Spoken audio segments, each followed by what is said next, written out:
ओम नमस्ते अस्तु भगवन् विश्वेश्वराय महादेवाय त्र्यंबकाय त्रिपुरांतकाय त्रिकाग्निकालाय कालाग्निरुद्राय श्रीनीलकंठाय मृत्युंजयाय सर्वेश्वराय सदाशिवाय श्रीमन्महादेवाय नमः।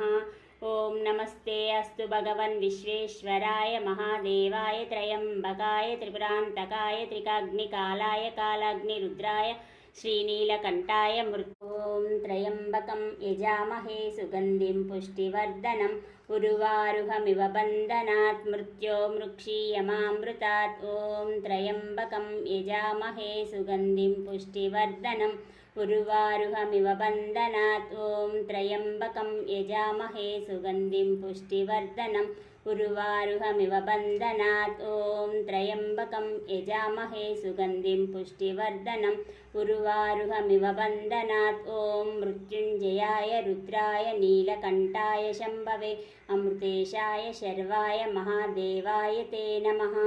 ॐ मृत्युंजयाय रुद्राय नीलकंठाय शम्भवे अमृतेशाय शर्वाय महादेवाय ते नमः।